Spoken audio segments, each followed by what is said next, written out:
Bienvenue sur Momentum, le podcast de ceux qui construisent leur momentum, leur temps fort. Je suis Théophile Goller, fondateur de Profitis, un cabinet en gestion de patrimoine. Aujourd'hui, j'ai le plaisir d'accueillir Mohamed Souma, alias Monsieur Dega.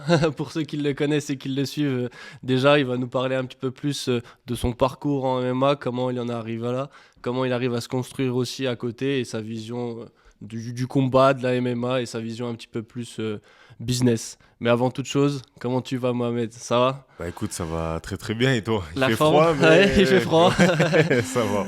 Et est-ce que tu te dirais heureux en ce moment? Tu me dis, t'enchaînes beaucoup les entraînements, ça va, tu restes quand même. Franchement, très heureux, surtout que ça fait une très belle année 2025. 3 combats, 3 victoires, 2 ceintures. Magnifique. Que demande le peuple? C'est ça. On peut pas espérer le mieux. Donc, on va en parler un petit peu de ta vision, combat, business Ouais. autour de ça. Donc, qu'est-ce que tu peux nous dire, toi, sur ton parcours en MMA? Comment t'en es arrivé là? Dis-moi tout. Moi, je suis issu de la boxe thaï, Ok, du pied-point. J'ai commencé à l'âge de 16 ans. d'accord. Et ça fait à peu près 10 ans, 11 ans que je suis dans les sports de combat. J'ai eu pas mal de combats en pied-point. J'ai pu combattre dans des grosses organisations telles que le Glory Kickboxing, qui est la Ligue des champions de la boxe. Ouais, Et j'ai affronté aussi pas mal de gros adversaires. Je suis assez fier de moi sur mon parcours en pied-point. Je me suis lancé dans le MMA il y a 3 ans. ok. On va dire que bon, le pied-point, enfin, pas le niveau, mais déjà financièrement parlant, le pied-point ne payait pas Ouais, comme c'est je compliqué, ouais. l'imaginais. Et du coup, j'ai dû aller un peu vers le MMA. Mais j'aimais beaucoup déjà parce que... Ouais, c'est pas que entre guillemets l'aspect exactement, ouais. financier, c'est que toi aussi t'étais attiré par le sport complet, C'est tu ça. voyais que t'avais envie de. J'avais envie, en plus j'ai toujours eu un style de boxe un peu qui était proche des styles un peu MMA. Et les combattants que je suis, que j'aime beaucoup, sont issus du MMA. Donc je me Ouais. suis dit c'est une suite logique. Donc ouais, ça fait 3 ans et ça fait 2 ans que je suis signé dans la plus grosse organisation française qui est Ares Fighting Donc ça va. MMA. Le développement s'est fait assez vite. Au Le final, développement s'est fait assez t'as fait vite. 1 an et après tout de suite t'as signé chez Ares. C'est ça. Et comment entre guillemets tu passes de faire pied-point à faire du MMA, genre comment la transition elle se fait C'était assez compliqué parce que c'est vrai que moi je suis pas trop une personne qui aime se rouler par terre, tout ça, donc c'est assez compliqué.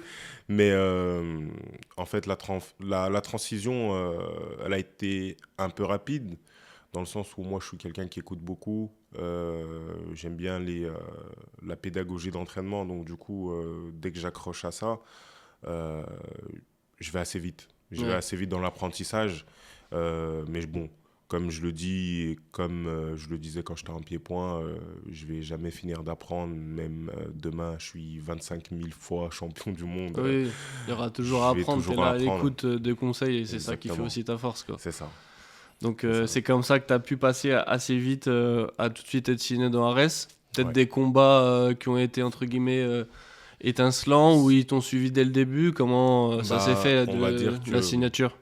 on va dire que j'avais été repéré à l'époque par Fernand Lopez, Ok, euh, qui était l'organisateur et puis qui avait Ares justement en main, qui m'avait proposé de signer là-bas. Donc du coup, je pense il m'avait suivi un peu dans mon parcours en pied-point. Donc j'ai signé, en plus moi c'était un rêve de signer dans cette organisation-là. Je viens de passer en MMA, oui, on me propose la meilleure ligue. Donc du coup, j'ai vite foncé. Mais en fait, on va dire que j'ai foncé un peu tête basse. C'est ce qui est un peu la réalité du sport. C'est que voilà, quand on est un peu mal entouré, on fonce, on a des rêves plein les yeux. Mais la réalité, elle rattrape très très vite. Parce que je suis arrivé à Arès, mon contrat a été bloqué pendant 1 an. ok. J'ai pas pu combattre euh, parce que c'est du business. Ouais, c'est qu'il y a beaucoup de C'est ce qui business est, derrière, il y on a se rend beaucoup pas de compte, mais business c'est que. derrière. C'est que on me propose de signer dans une boîte de management. On n'a pas très envie de signer dans cette boîte de management, donc du coup, on nous bloque. Ouais, On me dit tu combats pas, tant que tu signes pas, bah, du coup, nous, on se retrouve à rester bras ballants sur Ouais, alors que notre... toi, tu voulais juste, entre guillemets, Ex- rentrer dans la cage et combattre, quoi. Exactement, et combattre. Donc, du coup, j'ai dû attendre, prendre mon mal en patience. J'ai pas combattu. Ouais, pendant une année, j'ai pas combattu. J'ai fait que m'entraîner, m'accrocher à mes rêves et essayer de voir si ça allait se déficeler, mais ça s'est pas fait. Et du coup, quand ça a changé toute l'organisation d'Ares, j'ai pu combattre. J'ai eu un nouveau manager, Ouais, des étrangers à qui j'ai pu faire confiance, qui connaissaient, qui ont eu le temps d'apprendre à me connaître, connaître mon histoire, d'où je venais, tout ça. Donc du coup, ça s'est fait, ça s'est bien fait, surtout. Et donc j'ai pu faire mon premier combat à Arès, mais bon, qui s'est soldé sur une défaite. J'étais tombé directement contre un des prospects de cette ligue. Mais je pense que cette défaite a fait que je suis revenu plus fort dans cette ligue-là. ouais. Donc, tu Ouais. t'en souviens encore du premier combat, t'en C'est as ça. tiré des leçons, tu disais que t'apprenais beaucoup. J'apprenais beaucoup. T'as attendu ce combat longtemps, C'est ça. et du coup, après, derrière, t'as En fait, recombattu assez rapidement, parce que je j'ai- sais que des fois, c'est compliqué d'apprendre après une eh défaite. ben, le chemin, il a été long et périlleux. Surtout qu'après ce combat, bah encore pendant, je pense, je crois pendant un an encore, Ok. j'ai pas combattu. Ah oui. Ah non, en plus, après une défaite, j'imagine que c'est Après une encore défaite, plus long c'est que... plus long, plus frustrant. ouais, Et surtout, mais là, cette fois-ci, je tombais sur des adversaires bah, qui annulaient au dernier moment. ok. Pendant un an, j'ai eu 3 annulations d'affilée et je m'en souviendrai toujours tellement que ça m'a marqué. J'ai eu une annulation en juillet, je devais combattre en septembre, annulation. Je devais combattre en novembre, ça a été annulé. C'est vrai que ça m'a mis un gros coup au moral parce que en Ouais, tant tu que t'entraînes c'est toute ça, l'année pour ça, et derrière... en tant que combattant, on se remet en question. On se dit bah peut-être que ce sport il est pas fait pour moi en fait. ouais, Dieu ne voulait pas que je fasse ce sport-là. Donc, j'ai dû me remettre en question, prendre mon mal en patience. Et puis, bah, en fait, au final, l'année 2025 m'a ouais. ouvert les portes et je les ai fracassées. On t'a donné des combats et C'est c'est tout ça. ce que t'attendais, C'est toi, au tout ce que final. j'attendais. C'était rentrer dans la cage. C'est ça. Parce que du coup, ouais, 2024, t'as pas combattu. 2023, un Ouais, combat. c'est Et ça. 2022, ouais. Donc au Ouais, final, c'est t'avais pas pu encore montrer ton talent et comment exactement. t'étais. Surtout que je voulais surtout montrer au public que bah, je m'entraînais et Oui, que bah, j'ai une défaite. Mais j'ai su combler ces lacunes-là et ces erreurs que j'avais pu faire. Et donc, je voulais montrer mon nouveau moi, mon nouveau visage. Donc, c'était assez frustrant d'attendre qu'un combat ouais, vienne à tombe, ouais. moi, tout ça. Donc, Et du coup, est-ce que tu as eu justement le moment charnière? Je pense que c'est un des combats en 2025, j'imagine. Est-ce qu'il y a vraiment ça, toi, qui a fait un déclic dans ta tête? Ou justement, peut-être aussi la défaite qui t'a servi à faire un déclic? bah, Est-ce que tu en as un en particulier ou plusieurs bah, en fait, ça a fait un déclic déjà parce que l'année 2025, ça avait mal commencé parce que j'étais de retour à Arès. Ok, Mais vu que ça faisait un moment que je n'avais pas combattu, je combattais avant anciennement dans la catégorie des 70 kilos. ok, Donc j'ai changé de catégorie pour monter à 77. Mais le premier combat qu'on m'avait proposé en 2025, c'était de combattre à 70. Et j'avais tellement plus combattu que mon corps, ouais, il avait c'était oublié trop de descendre compliqué. à Oui, 70. c'était plus possible. Donc du coup, j'ai raté mon cutting Ok, sur place en plus lors de la Fight Week. Ça m'a mis encore plus un coup au moral. Donc je me suis encore plus remis en question en me disant qu'il faut que j'arrête ce sport en fait. Hmm. Et du coup, bah, j'oublierai jamais parce qu'il y a Jean Bagal, un homme qui s'appelle Jean Bagal, qui est un gros organisateur ici sur Lyon, qui m'a tendu la main, qui m'a dit, bah écoute, je vais te proposer un combat un mois après ce cutting-là ouais, à Lyon, devant ta famille, pour te relancer. Et grâce à lui, je me suis relancé. C'est là-bas que j'ai eu ma première ceinture, justement. J'ai été champion de cette catégorie des 77 kilos. ok. Et c'était ma première à 77. Donc, du coup, bah, je me sentais bien physiquement. Et bah, maintenant, je me dis qu'il faut que je reste dans cette catégorie. Surtout qu'après ça, bah, je gagne cette ceinture. Durant l'été, je vais faire mon électrocardiogramme comme d'habitude pour mon combat de septembre à Arès. Et là, on me dit, bah, tu peux plus faire de sport. Ah. Tu peux plus combattre. Donc encore, on te met des bâtons On me met des sur la- bâtons. On me dit, tu peux plus combattre. Parce que on m'a diagnostiqué un petit problème, enfin un petit gros problème au cœur. Donc du coup, j'avais vraiment le moral qui était Ouais, en au train de plus faire. bas, Ouais, Ça faisait que c'était en ça, dents de scie, en après, fait. ouais. Et du coup, bah, je me suis dit, bah, en fait, encore une fois, je me dis, bah, c'est vraiment pas fait pour moi, ce Ouais. sport. Et j'ai passé juillet et août entre l'hôpital et les entraînements. Je l'avais ni dit à mes managers, ni dit à mes coachs. Bah, je faisais que ça. Entraînement, hôpital. Je dormais à l'hôpital. Euh, euh, je partais à l'entraînement le lendemain, 3-4 jours après, hop, je repartais à l'hôpital. Je faisais que ça. Euh, Jusqu'au jour où, allez, peut-être 2 semaines, une semaine et demie avant, j'étais même pas certain de faire le combat. Une semaine avant le fight, c'est le médecin Et qui me t'avais dit toujours rien dit là. rien. J'avais toujours rien dit. Je me suis dit, il faut que je continue à m'entraîner, c'est ce que j'aime. Donc, une semaine avant, le médecin me dit, bon, on peut t'autoriser à faire ce combat, mais en gros, à tes risques et périls, quoi. Ouais, c'est ça. Nous, on se C'est met pas ça. en porte-à-faux, quoi. Voilà, C'est toi qui c'est prends la décision exactement. et toi-même, quoi. Et bah, je décide quand même de le faire, ce combat-là. Et bah, ça a été, je crois, le combat le plus mémorable, émotionnellement Ouais, parlant, bien sûr. et surtout dans ma carrière. Parce que voilà, je claque un KO en 20 secondes.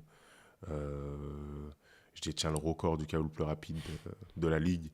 Donc, des étoiles dans les yeux. Et en fait, ça m'a fait oublier tellement que j'avais un problème cardiaque. Donc, je me suis dit, oh, ce problème cardiaque, c'est pas grave, en fait. Et voilà, ça s'est enchaîné de là, bah, il y a 2 semaines où je deviens champion intercontinental. ISK en pied-point,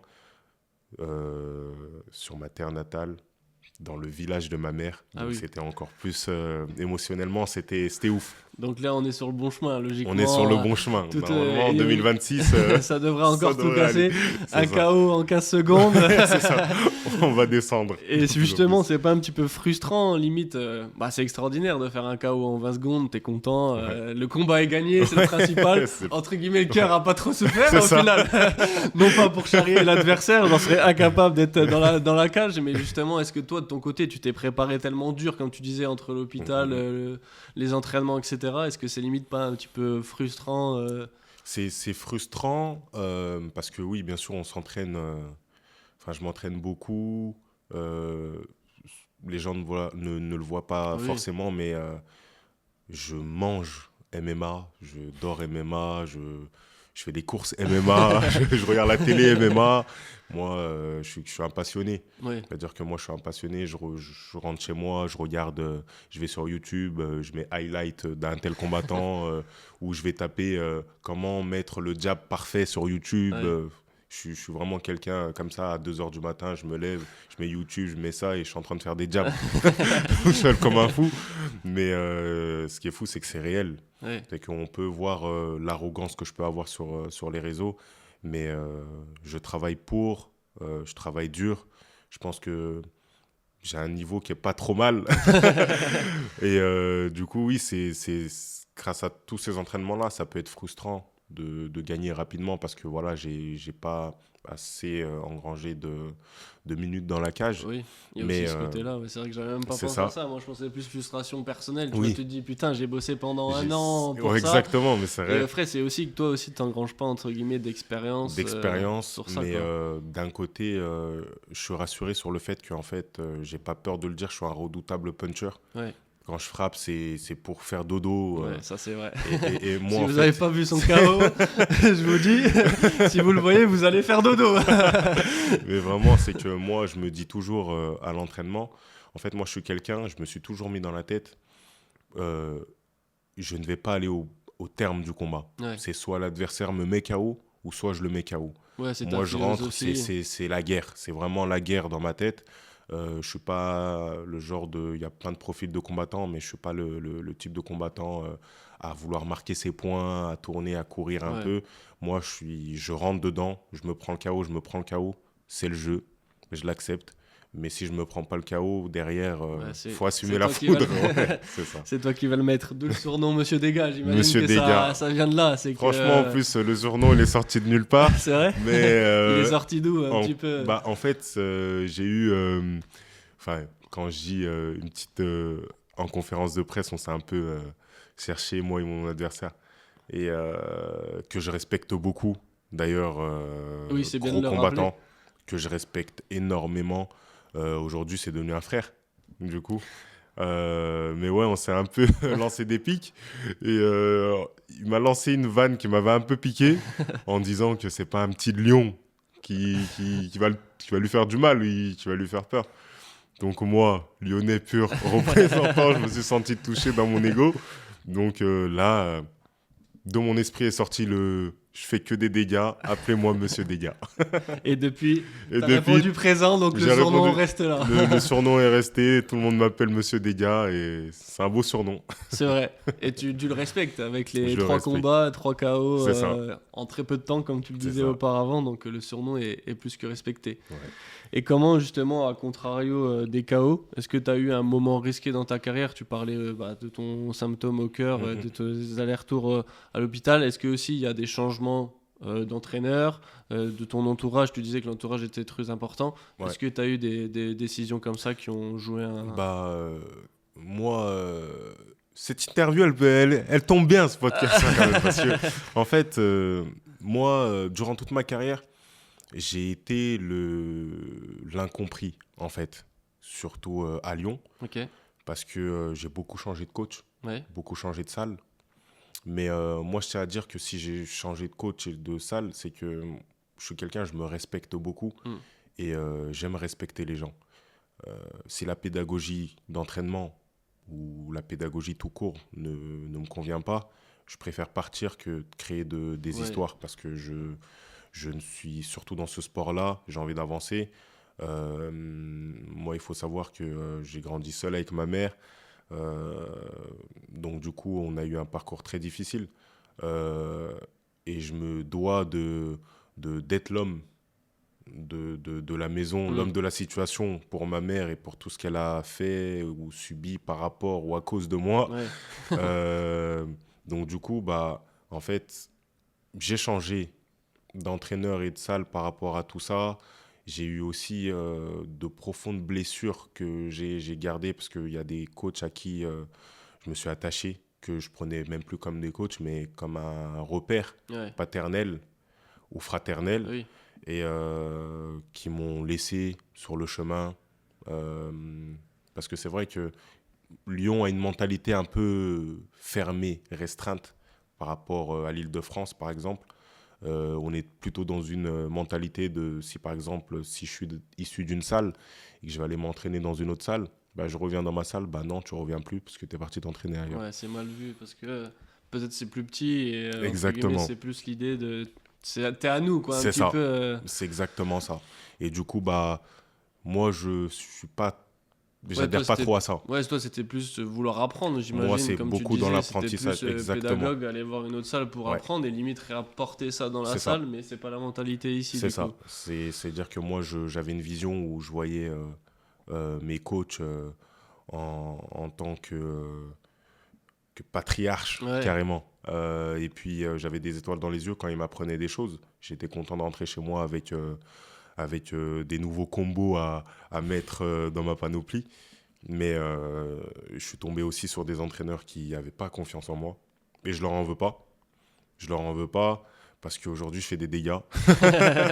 Aujourd'hui, je fais des Il y a dégâts. que eux qui peuvent s'en vouloir. Exactement, je fais que des dégâts, justement. Et je pense que c'est à moi, en fait. C'est pour ça que je dis que je leur en veux pas, parce que c'est à moi de leur prouver que j'ai grandi dans ma tête, que j'ai grandi dans ma boxe, que je vais réussir et que j'avais besoin d'eux, oui. Mais depuis qu'ils sont plus là, je vais encore mieux, en Ouais. fait. Je ne régresse pas, je vais de l'avant, je ne recule pas. Et donc, du coup, oui, c'est vrai que j'ai eu beaucoup de coachs, Ok. mais c'est par rapport à tout ça. Ouais, donc c'est pas entre guillemets un moment, c'est plutôt l'accumulation de ça qui L'accumulation. fait que t'en es arrivé là C'est ça, en plus, moi, aujourd'hui. je suis quelqu'un de... Ça se voit pas, des fois, on peut me dire que j'ai une grosse carapace ou que je suis un peu dur ou aigri, mais je suis quelqu'un qui a un gros cœur. Moi, j'aime les gens, j'aime respecter les gens, euh, j'aime que les gens me respectent. Je mets je pointe vraiment du doigt le respect parce que j'ai grandi dans ça. Ma mère, elle m'a inculqué ces valeurs-là. Donc, du coup, pour éviter toute broutille avec ces personnes-là, donc, je préfère m'en aller. Et Ouais. puis, même si on me critique, c'est pas grave. Le chemin, je le fais pour moi. Et puis, je le fais pour moi, pour les miens et pas pour les autres. Oui, toi, tu sais que t'auras pas manqué de respect et que C'est ça. ta lignée et ta route est tracée et tant pis, entre C'est ça. guillemets, pour eux. Exactement. Et du coup, comment, même si t'en as pas eu beaucoup, comment tu gères les doutes, les défaites, même si t'as eu pas mal de phases de doutes, de défaites un peu Ouais. moins, tant mieux pour toi. Je te souhaite pas d'en avoir d'autres, mais comment tu gères ces moments-là, surtout au début, dans des situations. T'as eu quand même des situations qui étaient Ouais. compliquées. Comment tu gères ça? Bah, moi, c'est vrai qu'à un moment dans ma vie, j'ai enchaîné beaucoup les défaites. Donc, surtout que maintenant, les sports de combat, euh, ça a donné, c'est donné le bâton pour se faire battre un peu maintenant sur les réseaux. Ouais, tout va vite N'importe- maintenant aujourd'hui. exactement, n'importe qui peut te tomber dessus alors qu'ils n'ont ni les qualités ni le courage de faire ce que nous, les combattants ou les athlètes, nous faisons.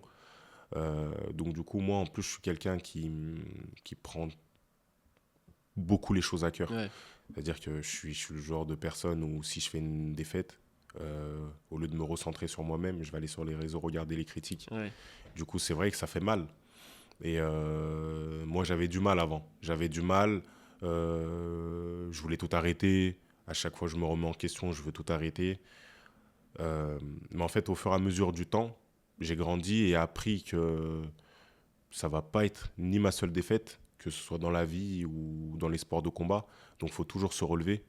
Parce que si je reste à terre, moi, il n'y a personne qui va m'aider, qui va me prendre la main. Tout le monde a son chemin à faire. mm, Parce qu'au final, on peut être beaucoup, une équipe.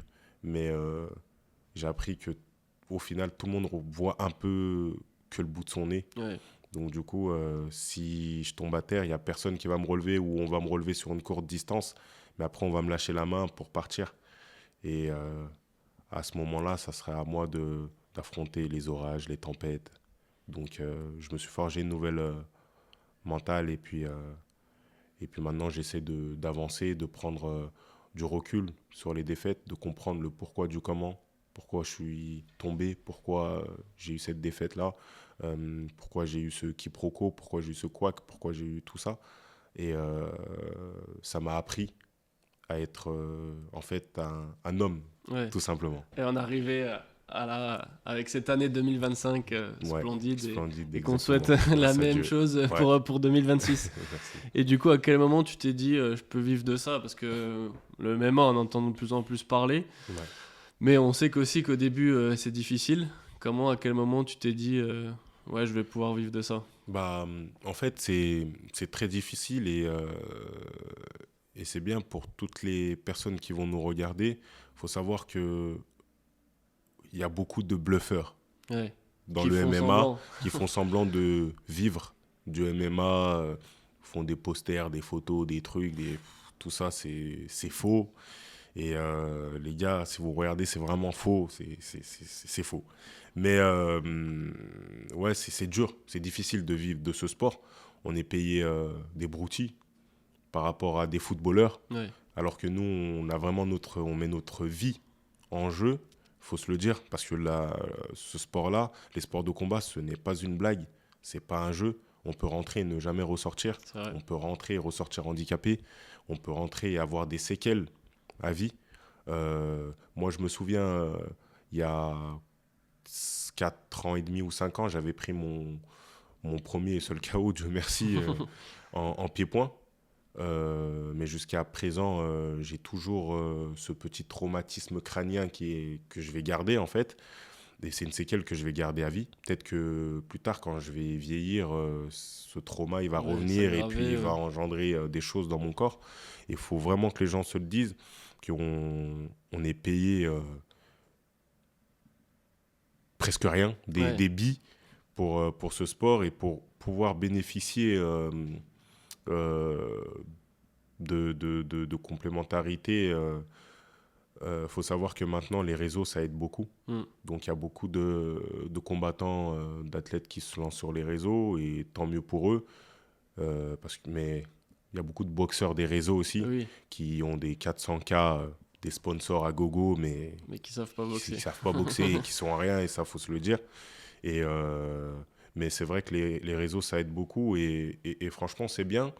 D'un côté, si on sait bien si on sait bien contenir les choses et si on sait bien utiliser les réseaux sociaux pour avoir une complémentarité de revenus, les sponsors qui vont payer par exemple tes déplacements, tes entraînements, qui vont te nourrir. Ouais, c'est ça. Moi, si c'est comme toi en plus les combats, c'est ça. Si t'en as pas beaucoup, c'est ça. Et qu'en plus entre guillemets c'est payé moindre sur certains combats. Exactement. C'est compliqué quoi. C'est très compliqué. Moi aujourd'hui, j'ai de la chance de, entre guillemets, je dis bien vraiment entre guillemets, vivre de mon sport, c'est-à-dire m'entraîner et pas aller travailler, parce que j'ai des sponsors qui me suivent et je les remercie d'ailleurs parce que sans eux, je ne serais pas l'homme que je suis aujourd'hui et je ne serais pas le combattant que je suis. Donc j'ai des sponsors qui me suivent et puis j'ai de la chance d'avoir une petite communauté sur les réseaux, donc ce qui peut m'aider à bénéficier de revenus supplémentaires. Donc je vais pas me plaindre, je vais dire Dieu merci et j'espère que je pourrai fructifier davantage ces revenus-là. Ouais, donc maintenant tu finances ta carrière, combat, sponsoring et réseau vraiment. C'est ça. Et parce que du coup j'imagine tes coachs, tu disais ton préparateur physique, etc. C'est vraiment une équipe que toi tu payes ou comment ça se passe exactement pour C'est une équipe que moi je paie et j'ai aussi la chance d'avoir comme par exemple mon préparateur physique qui est un ancien du quartier où j'ai grandi, donc du coup qui croit en moi et qui me prépare sans rien me demander. Parce qu'il veut que je réussisse. Demain, si je réussis... toi, tu seras le récompensé. Exactement. Tu sauras qui était là. C'est exactement ça. Donc, j'ai de la chance d'avoir ça. Et je suis bien conscient aussi que les préparations, c'est un coût financier et que toute personne doit être respectée et doit être payée par rapport au travail qu'il fournit. Donc... les gars, les sponsors, contactez-moi les gars, j'ai plein de gens à payer. Au moins le message est passé. Non mais c'est bien, c'est pour montrer un petit peu la réalité, comme tu disais, économique autour du MMA, parce qu'on peut faire, y a beaucoup de gens qui font rêver des jeunes, mais derrière il y a quand même une réalité du terrain qui est entre guillemets c'est ça, peu surtout plus, que maintenant on voit beaucoup de prospects MMA qui sont jeunes. Qui ont 21, 22 ans, qui ont des Urus, qui sortent des Urus ou des trucs. Mais bon, il faut savoir que voilà, ces gens-là, ils travaillent quand même. Ils travaillent pour avoir ces choses-là. C'est pas facile. Il faut avoir un niveau pour arriver à sortir des... derrière. Exactement, pour arriver à sortir des Urus. C'est que ces mecs-là, ils font le taf dans la cage. Donc plus ils font le taf, plus les bénéfices... oui, c'est ça, parce que par rapport au combat, après, j'imagine que plus t'es impressionnant, plus aussi le cash prize va avec. Exactement. Toi, c'est le cas, t'es impressionnant, monsieur Dega, donc logiquement, par la suite. Logiquement, ça devrait continuer. En ce moment, je me plains pas, mais ouais, c'est vrai qu'il faut des résultats. Les résultats viennent avec le travail. Il faut pas se dire lui, je l'ai vu sur YouTube, oh là là, il est bien, c'est ça. Il a 22 ans, il a de l'argent, tout ça, mais... L'argent, c'est avec la sueur, et pas autrement. Puis après, j'imagine que derrière les sponsors et tout, si ça ne suit pas dans la cage, ça peut Exactement, vite redescendre. Ça peut vite redescendre. Ils ne te contactent plus, ils ne te regardent même plus. Donc en fait, ce qui est fou dans ce sport, bon, c'est pas comme le foot où voilà, tu te blesses et puis tu continues toujours à être payé par ton club jusqu'à là, tu te blesses. Pas de combat, pas de revenus, rien du tout. Si les sponsors ils t'arrêtent. Les sponsors, s'ils t'arrêtent ou sinon, Parce qu'il faut savoir qu'il y a des sponsors qui T'as des payent que clauses. par combat. Ouais. Exactement. C'est-à-dire que si tu n'as pas de combat, rien. Donc tu te retrouves à aller à faire de l'intérim.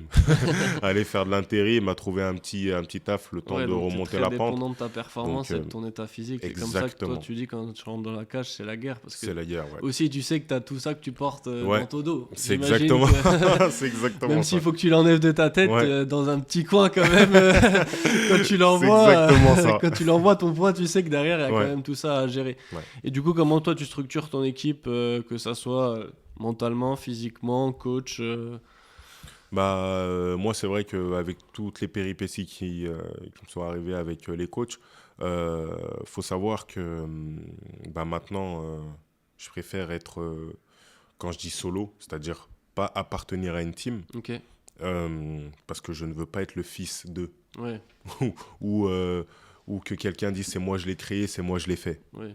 Parce que moi, personne ne m'a créé à Ouais. part Dieu et Y a ma que mère toi. qui m'a fait, tout Il y a que simplement. toi qui rentre dans la cage à la Exactement. fin. Donc du coup, maintenant, je me mets avec des personnes qui ont les mêmes valeurs que moi, qui ont la même pédagogie d'entraînement que moi, les mêmes principes. Donc du coup, j'ai un hit coach, celui qui, on va dire, c'est la centrale. Il généralise un peu tout. J'ai un préparateur physique, j'ai un coach en lutte. On va dire que j'ai un coach pour tout type de discipline. Et je préfère fonctionner comme ça parce que voilà, c'est des personnes qui vont se centrer sur moi, sur mon évolution, sur ma progression. C'est vrai que souvent maintenant, quand tu vas dans un club, euh, le coach, c'est sûr, il est là. Mais on va dire, faut se dire la vérité. Et moi, je dis les choses cash. Si le coach, il aime pas ta gueule, Oui, il donnera pas il son ne donnera maximum. pas exactement. Ou sinon, si il y a déjà un groupe qui a été créé et fait au sein de ce club-là, si tu n'entres pas dans ce groupe, parce qu'on va dire, tu n'as pas envie de faire lèche-bot et puis Mm. c'est du MMA, je rentre seul dans la cage, Oui, donc t'as j'ai pas pas envie envie de de... Je taper, viens, je faire m'entraîne, copain-copain, quoi. voilà, T'es pas là exactement. pour ça. Si tu intègres pas, on va dire, une petite équipe, les autres, ils te voient en bizarre. Ouais, Du coup, en fait, tu t'entraînes mal. Tu te sens mal mentalement. À chaque fois, tu as des appréhensions avant de venir à l'entraînement. Et moi, je veux pas me lever tous les matins et me dire je vais ouais, aller t'as pas envie d'y là-bas. aller, quoi. Donc, du coup, ça m'enlève mon énergie. Mentalement, c'est pas carré. Alors, du coup, je préfère être structuré comme ça. Et je trouve que ça me va bien au vu de mon année 2025. Donc, Ça, ça a payé. tu peux tirer des conclusions Exactement, je peux tirer au des bout d'un conclusions. an. Mais c'est sûr que faut toujours une team. Ouais, Faut toujours une team. Quand même, c'est bien de s'entraîner avec des personnes, voir un peu comment on évolue avec tout type de profil et de styles différents. Donc, aller s'entraîner de temps en temps dans des clubs, c'est bien. Ou pourquoi pas un jour, oui, rejoindre une team, mais mais faut que ça aille avec tes valeurs. avec mes valeurs, pas comme moi je fonctionne, Ouais, pas c'est du ça. tout, parce que c'est pas ce que je veux, on doit pas aller dans mon sens, mais avec les mêmes principes et les mêmes valeurs, et ce sera bien. Et du coup, aujourd'hui, comment tu structures un petit peu ton emploi du temps avec les entraînements, comme tu disais, avec les différents coachs? Comment tu arrives à gérer tout ça? Moi, je m'entraîne le matin, j'ai de la prépa physique le matin, et puis j'ai rentraînement le soir sur de la théorie, tout ce qui est plus technique, tout ça. Donc ça change. Le matin, c'est toujours de la prépa. Le soir, ça change. Ça peut être le striking, comme moi j'aime faire. Je sors du striking. Ça peut être une séance lutte. Ça peut être une séance anglaise et lutte. Ça peut être une séance plus basée sur de la force de frappe. On varie chaque jour de la semaine et on travaille du lundi jusqu'au samedi matin généralement. Et c'est comme ça que je les structure. Et euh, je fais des revenus supplémentaires aussi en donnant des cours, des coachings privés, euh, que ce soit en boxe thaï, là où je suis issu, ou en striking MMA, parce que maintenant il y a beaucoup de coachs, enfin soi-disant coachs, qui arrivent, qui font des cours privés, qui disent voilà, j'apprends le MMA alors qu'ils ne connaissent pas le MMA. Ouais, Moi-même, je suis combattant de MMA, mais par exemple, je ne vais pas dire à quelqu'un, allez, viens, je vais t'apprendre le sol, alors que oui, c'est pas mon truc. c'est pas ton domaine de Exactement, prédilection, c'est pas quoi. mon domaine de prédilection. Mais par contre, voilà, je coach en striking MMA, ça je sais faire. Vu que je fais des dégâts, j'apprends aux gens à faire des dégâts. Et ça me va bien. Donc, je structure mon emploi du temps comme ça, entraînement le matin, coaching dans l'après-midi et re-entraînement le soir. Et ça, c'est toi qui l'as décidé ou c'est en discutant Euh, avec le coach et aussi en fonction, j'imagine, des disponibilités des coachs? Comment ça s'est En fait? C'est fonction plus... des disponibilités Ouais, des coachs, parce que voilà, faut savoir, il faut les respecter. C'est des personnes qui sont soit pères de famille, qui ont une famille tout court. Donc, du coup, voilà, en fonction d'eux, mais du coup, on a bien créé et fait l'emploi du ouais, temps. un équilibre Donc, entre chacun pour que exactement, c'est ça. tout le monde s'y retrouve. Ouais. Et du coup, comment tu prépares un peu un combat quand tu sais que tu vas avoir un combat? Comment tu le prépares? Parce que déjà là, tu dis tu as 2 entraînements, 3 entraînements par jour. Est-ce que tu intensifies des choses? J'imagine peut-être tu intensifies certains points, la lutte ou d'autres en fonction du combattant en face. Comment ça se passe vraiment? Moi, je fais toujours par rapport au combattant en face. Il est vrai que moi, par exemple, je ne regarde jamais mes adversaires. Ok, Je regarde pas vraiment sur YouTube ou ouais, quoi, je regarde pas. Je préfère laisser libre cours à mon coach de le faire et de me revenir, parce que mon coach me connaît. Donc s'il me connaît, s'il regarde l'adversaire, il sait comment je vais combattre. Donc du coup, on travaille en fonction de ça. C'est vrai que moi, j'ai une grosse base sur le pied-point. Donc on va travailler davantage sur ma force, qui est le striking, pour terminer rapidement hmm, le combat. Si je tombe sur un profil lutteur, on va beaucoup travailler sur tout ce qui est défense de lutte, euh, contrôle cage, euh, tout ce qui pourrait m'emmener au sol oui. à défendre, quoi. Mais du coup, voilà, chaque adversaire est différent. On essaie de trouver une stratégie pour terminer le combat. Bon, des fois, je tombe sur des strikers comme moi. Bah, en fait, on change pas de stratégie. Hmm, À moi d'être le meilleur striker. ouais, c'est ça. C'est donc voilà comment j'organise un peu mes camps d'entraînement. Souvent, je monte sur Paris. Ok. Je monte sur Paris parce que je suis toujours à la recherche d'adversité.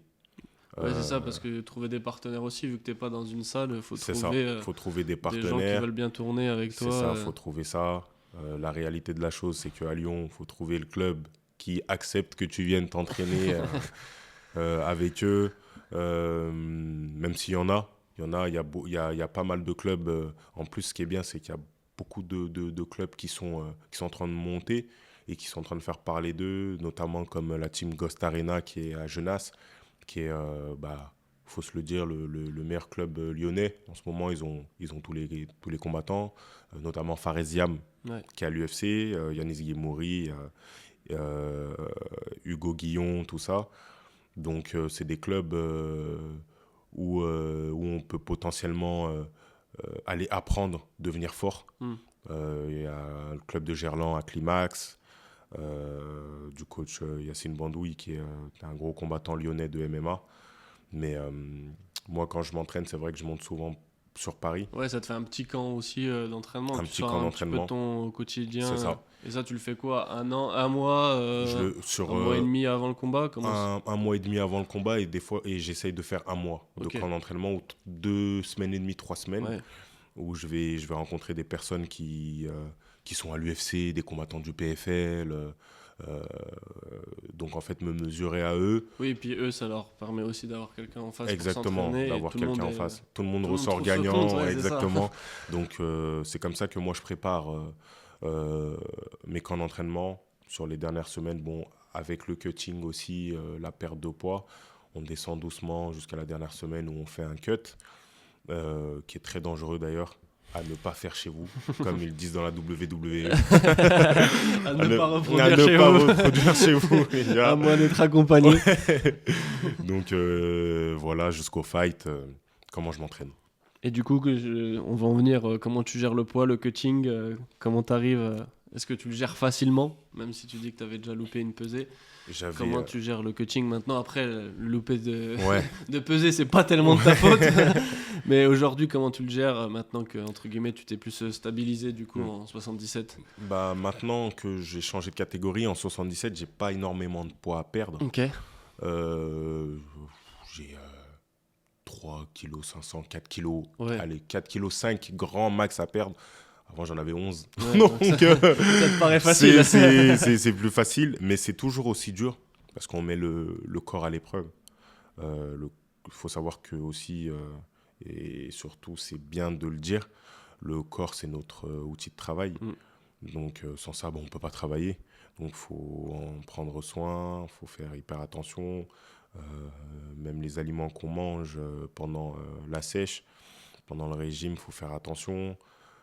Il y a plein de choses qui rentrent en compte pour être au top physiquement et surtout après le cutting parce qu'on est rincé. Ouais, c'est ça. Après un cutting, on se déshydrate beaucoup. Donc, il faut que le corps accepte le regain d'énergie après le cutting. Et ce n'est pas tous les corps qui acceptent malheureusement et ça, faut se le dire. Moi, j'ai encore de la chance d'avoir un corps qui Qui accepte. accepte juste à manger de la viande rouge et puis je remonte très T'as vite. ton petit secret à toi. C'est ça. Et du coup, ouais, ça va. Toi, c'est pas trop un souci maintenant. Maintenant, c'est pas un Ouais, souci. c'est rentré dans ta routine de camp. Tu sais que C'est ça. t'as une semaine, C'est petite ça. baisse de niveau et derrière, petite Et viande après, rouge. petite viande rouge. Et hop, on est reparti, quoi. C'est ça. Et du coup, comment ton rapport plus aux blessures et à la douleur, comment tu gères ça? Toi, tu ressens encore des... J'imagine que tu ressens encore des choses. Ouais. On sait qu'il y a beaucoup de combattants qui combattent blessés. Mm. Comment toi, tu gères ça? Moi, c'est vrai que j'ai déjà combattu blessé et c'est pas la meilleure chose à faire. Il faut écouter son corps. Quand son corps il dit stop, il faut stopper. Maintenant, donc j'écoute plus mon corps. Ouais. Si j'ai une douleur quelque part, avant c'est vrai que j'étais pas très préventif, c'est-à-dire que La jeunesse, c'est un ça, peu fou. un peu fou. J'avais mal quelque part ou j'avais même une petite douleur. Je voulais pas aller chez le médecin. Je Ouais, me ça dis, ça passera. va passer, tranquille, je suis jeune, tout ça. Mais au fur et à mesure du temps, ça c'est compliqué. Donc du coup, maintenant, je peux me taper l'orteil, je vais directement aller à l'hôpital pour voir si c'est pas fracassé, si y a un truc, c'est limite j'abuse, hein, un truc qui va me rentrer dans l'œil, c'est peut-être con, mais c'est vrai, hein, je peux me décoller la rétine Ouais, c'est bêtement, je peux faire plein de choses. Donc je suis vachement plus vigilant sur, sur tout ce qui est blessure, tout ça, vu que, encore une fois, je le répète, c'est mon outil de travail. Ouais. Donc, Puis t'en as je fais tiré des attention. conclusions, j'imagine, avec ton De parcours. grosses conclusions. Maintenant, Ouais, c'est tu ça. fais encore un petit peu plus attention. Ouais. Et du coup, plus sur l'aspect mental, comment tu arrives à rester focus dans le MMA avant un combat? Comment tu te prêts? Parce que t'as pas parlé de coach mental, je sais Ouais. que peut-être certains en ont Mhm. dans le MMA ou non. Toi, Ouais. c'est plus un choix. Comment tu fais pour gérer le bah, mental? J'ai pas honte de le dire, c'est vrai que moi j'ai jamais été un peu coach mental parce que je me suis dit qu'est-ce que j'allais faire avec un psy. Je peux comprendre. Et en fait, Je il y a- plus comme ça. Qui c'est qui va c'est m'apprendre moi-même mon moi, mental, quoi. exactement, c'est exactement ça. Et en fait, je voyais ça bizarre parce que en fait, c'est bête ce que je veux dire parce que maintenant quand je grandis et que j'ai réfléchi, c'est bête.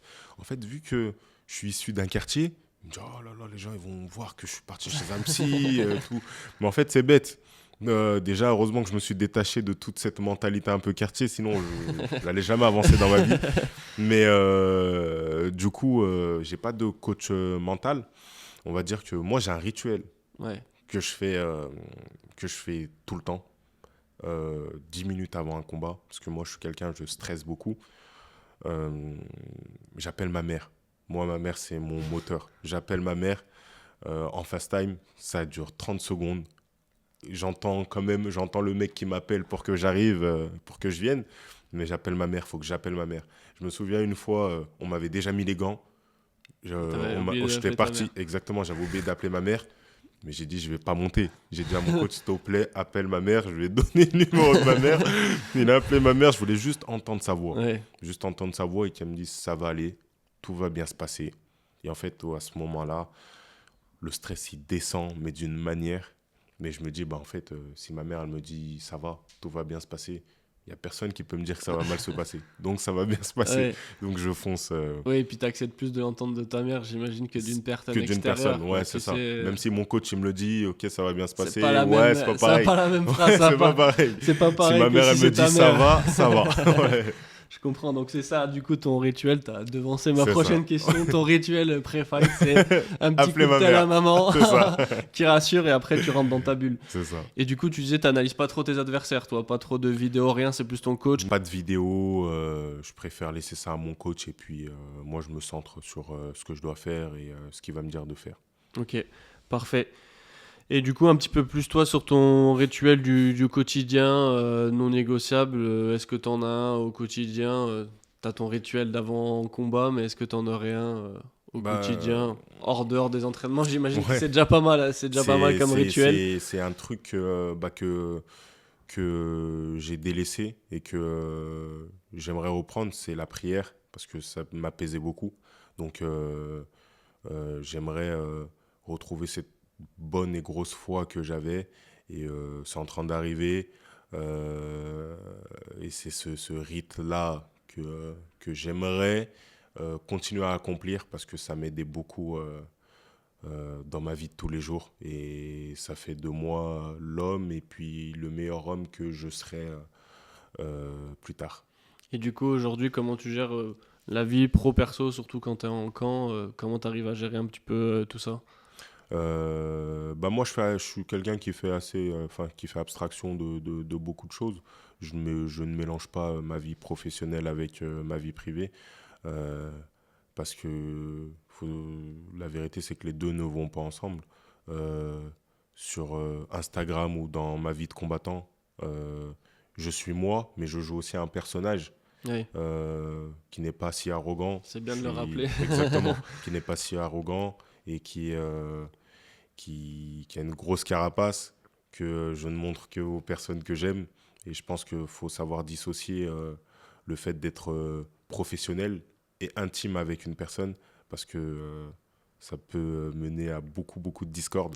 Donc j'essaie de faire abstraction sur ces deux styles de vie. Ok, et du coup, aujourd'hui, tu te nourris vraiment que des MMA ou t'as d'autres sports aussi que Euh, t'aimes bien suivre Moi, je regarde le foot, enfin moins qu'avant, mais je regarde que quand il y a le PSG qui joue. Quand il y a le PSG qui joue. Sinon, en fait, moi, je regarde pas tellement enfin, je regarde pas tellement les autres sports. Je suis beaucoup, enfin, je suis une personne qui lit beaucoup. Là, j'ai un peu arrêté ces derniers temps, j'avais pas trop le temps, mais qui lit beaucoup et qui regarde beaucoup de documentaires sur YouTube. Ok, Si ouais, c'est en pas les sports de général. combat, c'est Faites entrer l'accusé ou des documentaires comme ça. J'essaie de m'instruire sur la vie, sur ce qu'elle devient, ce qu'elle va devenir. J'essaie de plus m'instruire que de regarder d'autres sports. Je pense que déjà le Ouais, ça, MMA, ça prend déjà une grosse ouais, place dans mon donc tu essaies cerveau. de sortir un petit peu ça de ton cerveau, C'est plus ça, t'ouvrir à d'autres sujets c'est ça. pour te décompresser. Et du coup, si demain tu devais plus combattre, qu'est-ce que tu ferais si tu pouvais faire autre chose, même si j'imagine que c'est compliqué à imaginer. J'aurais aimé être avocat Ok, dans ma vie. complètement rien à voir. Ouais, parce que c'est vrai que après mon bac, j'ai fait des études de droit. C'est quelque chose qui me fascinait. Le fait de défendre les gens, le fait de plaider pour une cause. Je pense qu'aujourd'hui, avec du recul, je vais me le dire et je vais me l'avouer à moi-même, j'allais pas avoir le mental pour assumer tout ça. Donc, non, si aujourd'hui j'arrête les sports de combat, euh, ce serait pour faire quelque chose qui puisse maintenir ma sagesse, euh, mon train de vie, que ce soit familial ou perso, et, euh, et être bien et en toute légitimité, en droiture avec ma foi. Et du coup, là, ta vision sur 5 ans, même si c'est difficile au MMA, t'as des projets, j'imagine que t'as des choses en tête. Peut-être que Bah, tu peux pas trop dire, mais bah, en fait, moi, c'est vrai que je suis quelqu'un, je vais vraiment step by step. Euh, Si demain, Dieu m'ouvre les portes du PFL, j'y vais. Et après, si je dois finir à l'UFC, bah, je finirai à l'UFC. Si demain, je dois finir à la manutention en intérim, je finirai à la manutention en intérim. Moi, j'accepte tous les sorts qui me sont réservés. Mais c'est vrai que à ce jour, j'essaie de me donner les moyens pour arriver euh, à mes objectifs. Comme je l'ai dit, moi, je suis fier de mon parcours. Même si, par exemple, on peut trouver des personnes qui veulent dire qu'ils ne sont pas fiers de leur parcours ou quoi, il faut toujours être fier. Parce que moi, quand j'ai commencé le pied-point, je regardais le Glory à la télé. Un jour, j'ai combattu au Glory. C'était ouf. Quand je me disais un jour, je vais faire du MMA, je regardais Ares. Je suis à Ares. Demain, je regarde je regarde l'UFC, je regarde le PFL et je sais que je finirai soit à l'UFC ou soit au PFL. Mais j'accepte ce que Dieu me réserve et puis Le voilà. chemin qui Exactement. t'amènera au PFL, C'est UFC. ça. Je te le souhaite en tout cas. On va finir avec les trois questions. Si tu devais donner un conseil à quelqu'un qui veut se lancer dans le MMA, ça serait lequel? Ça serait la rigueur et la discipline. Très, très important. Et le respect aussi. Ouais, c'est tes C'est valeurs, trois. c'est ce qui te, Exactement. c'est ce que tu donnerais. Et du coup, si tu devais compléter ma phrase, le momentum, pour toi, qu'est-ce que c'est? Toi qui as fait tant de combats, c'est plus un temps fort, le momentum, l'idée. Monsieur Degas. Monsieur Degas, le Monsieur momentum, Degas. c'est Monsieur Degas. C'est Ouais. vrai qu'au final, il a montré que pour lui, quand il rentre dans la cage, c'est son momentum à lui, c'est exactement- Monsieur Degas. C'est Monsieur Degas. Et si on doit te suivre, te retrouver, où est-ce qu'on peut retrouver? Vas-y, c'est ton moment à toi. Alors, les gars, vous pouvez me retrouver sur Instagram, Mossouma, sur TikTok, Mossouma. Et voilà, ce sont mes pages professionnelles pour suivre toute l'actualité de l'homme qui crée des dégâts. Et je vous remercie parce que votre soutien est toujours un plus et un gros moteur pour moi dans ma carrière. Ah, Et je te merci. remercie toi. Avec plaisir. Je te remercie toi, Théophile. Merci à toi d'avoir partagé ton parcours, ton temps, ta vision et tes valeurs. Merci à vous d'avoir suivi cet épisode. Si vous voulez retrouver Monsieur Degas très prochainement dans un prochain Cobain, il y a de fortes chances. Allez le suivre sur ses réseaux, il y aura tout en bio. Et merci encore de nous suivre. Et n'hésitez pas à lâcher un like, à commenter, à partager sur les différentes plateformes audio, Apple Music, Spotify et également sur YouTube. Merci à vous. Allez, ciao, ciao.